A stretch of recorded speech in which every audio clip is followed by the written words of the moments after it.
Olá, querido nobre! Tudo firmeza com você? Seja muito bem-vindo ao nosso canal Nobre Reino. Eu me chamo Danilo Nobre. E se você ainda não conhece o nosso canal, se inscreva, deixe aquele like, ative o sininho das notificações e compartilhe os nossos vídeos. Pois bem, no vídeo de hoje eu vou mostrar a ocorrência das marés, e o que causa esse fenômeno em nosso nobre reino.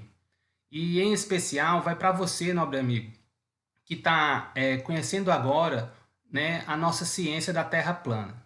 Beleza? Então, como é de costume aqui do nosso canal, eu deixo aqui o meu forte abraço para você e que Deus nos abençoe. Até a próxima.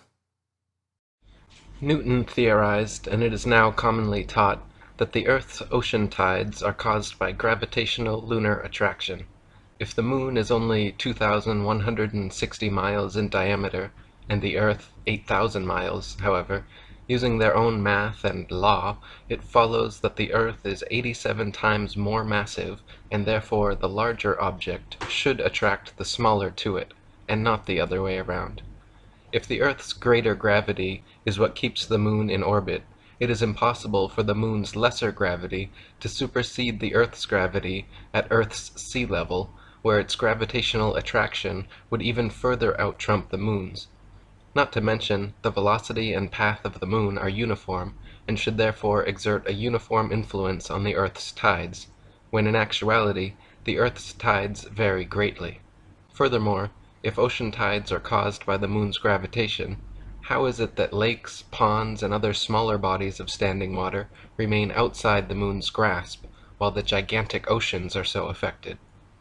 Thomas Winship wrote, "If the Moon lifted up the water, it is evident that near the land the water would be drawn away and low instead of high tide caused.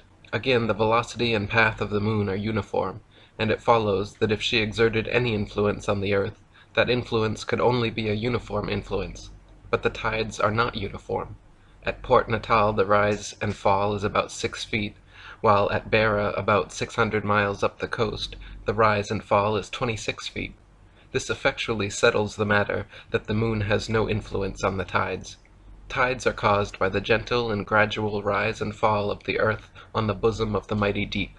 In inland lakes there are no tides, which also proves that the Moon cannot attract either the Earth or water to cause tides.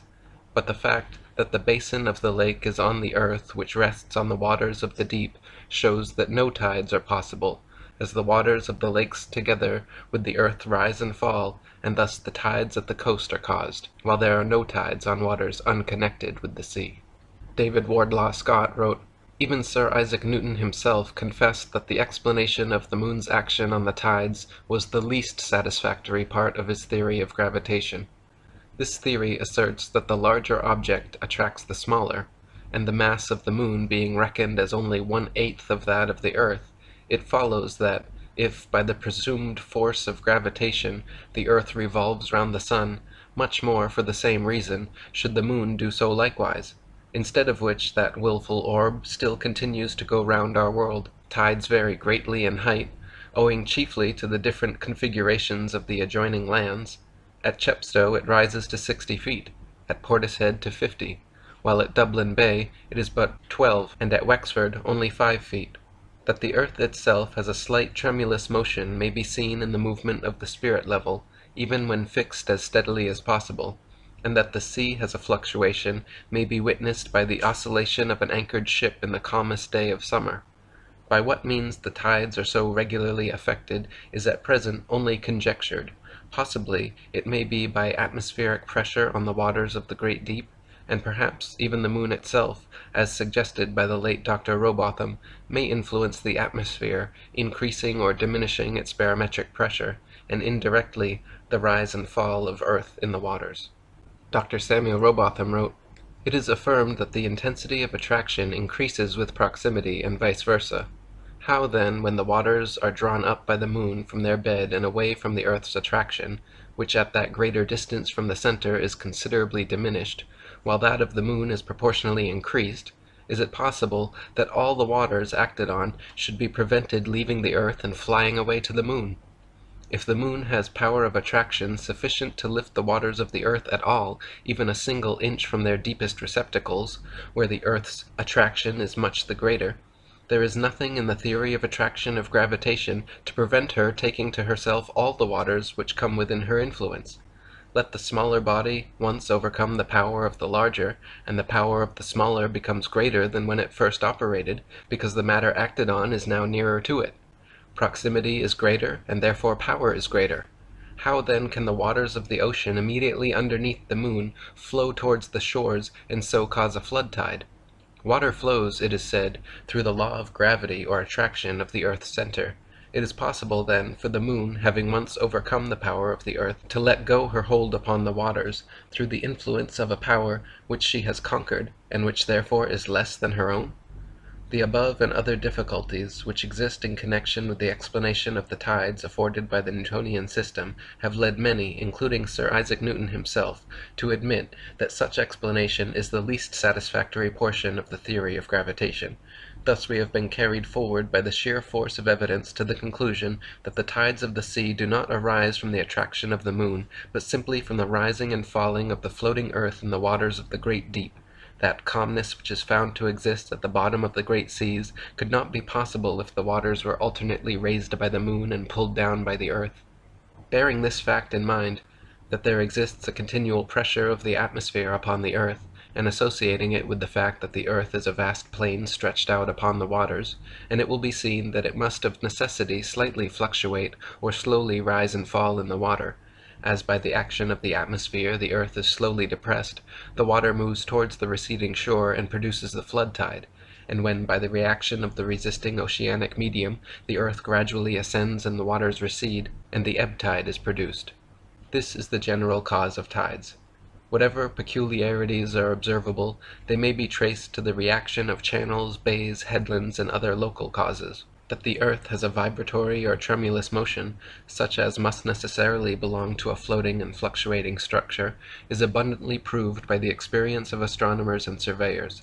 If a delicate spirit level be firmly placed upon a rock or upon the most solid foundation which it is possible to construct, the very curious phenomenon will be observed of constant change in the position of the air bubble. However carefully the level may be adjusted, and the instrument protected from the atmosphere, the bubble will maintain its position many seconds together. A somewhat similar influence has been noticed in astronomical observatories, where instruments of the best construction are placed in the most approved positions, and cannot always be relied upon without occasional readjustment. If the moon pulled the tides due to its alleged gravity, then why does it only pull the ocean's water, and not all the world's lakes, marshes, ponds, and other inland waters? The tides are clearly a product of the interconnected ocean waters, and not the other waters of earth, and therefore caused either by the gentle rocking of the earth on the great deep, as stated by the above 19th century authors, or, if more ancient explorers can be trusted, the ocean tides very well may be caused by a huge whirlpool vortex surrounding Mount Meru at the North Pole, which reverses direction every 6 hours, alternately sucking in and pushing out the great seas of the earth, like the breath of Gaia at the naval center point of earth, breathing in and out twice per day. The 14th century writings Inventio Fortunata by Nicholas Stalin and the Itinerarium of Jacobus Snowyen mention the magnetic mountain being so powerful that it pulled the nails right out of explorers' boats. The encircling whirlpool and 4 directional rivers surrounding the mountain were said to change every 6 hours, causing the tides, comparing them to the breath of God at the navel of the earth, inhaling and exhaling the great seas. The cartographer Gerardus Mercator's 16th century map informs us that the waters of the oceans are carried northward to the pole through these rivers with great force, such that no wind could make a ship sail against the current. The waters then disappear into an enormous whirlpool beneath the mountain at the pole, and are absorbed into the bowels of the earth. On Gerardus Mercator's map he wrote, "A monstrous gulf in the sea towards which from all sides the billows of the sea coming from remote parts converge and run together as though brought there by a conduit, pouring into these mysterious abysses of nature, they are as though devoured thereby, and should it happen that a vessel pass there, it is seized and drawn away with such powerful violence of the waves, that this hungry force immediately swallows it up, never to appear again. Fridtjof Nansen has found mentions of a great northern whirlpool in Norse legends of the world's well, Velgamur, which causes the tides by pushing and pulling waters through its subterranean channels. Isidore of Seville, the Gesta Hemaburgenesis Ecclesiae Pontificum, the Topographia Hibernica of Geraldus Cambrensis. His description of the northern whirlpool is cited by Mercator, the Historia Norvegae, the Speculum Regale of Einar Gunnarsson, and a particularly interesting quote from the Langobard author Paulus Warnefridi, also called Diaconus, states, "And not far from the shore, which we before spoke of on the west, where the ocean extends without bounds, is that very deep abyss of waters, which we commonly call the ocean's navel. It is said twice a day to suck the waves into itself, and to spew them out again, as is proved to happen along all these coasts, where the waves rush in and go back again with fearful rapidity. By the whirlpool of which we have spoken, it is asserted that ships are often drawn in with such rapidity that they seem to resemble the flight of arrows through the air, and sometimes they are lost in the gulf, with a very frightful destruction. Often, just as they are about to go under, they are brought back again by a sudden shock of the waves, and they are sent out again thence with the same rapidity with which they were drawn in." The Gesta Hemaburgenesis Ecclesiae Pontificum states that Archbishop Adalbert told a team of noblemen of Phrygia, around 1035 to 1043, to set sail to explore the North Polar region.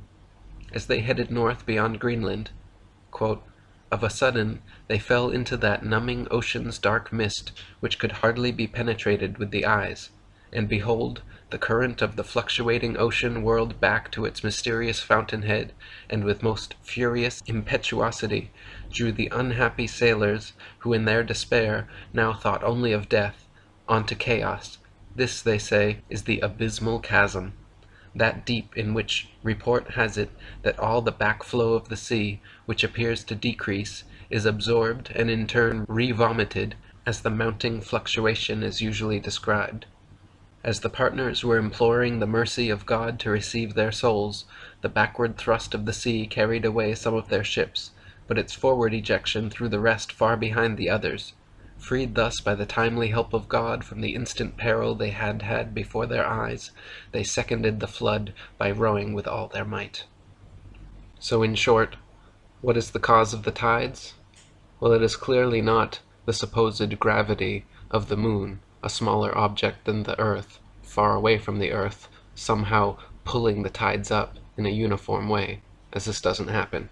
Alternately, it could be, as Samuel Rowbotham proposed, that it is simply the gentle fluctuation of the Earth on the waters of the great deep causing the tides. However, this explanation alone fails to provide an answer for the regularity of tides coming in every 6 hours and going out alternately every 6 hours, to which these ancient explorers offer a possible explanation, and this also, curiously, could be why the flight and sailing restrictions at the North Pole, why people like Rodney Clough were turned away when their vessel tried to explore the North Pole.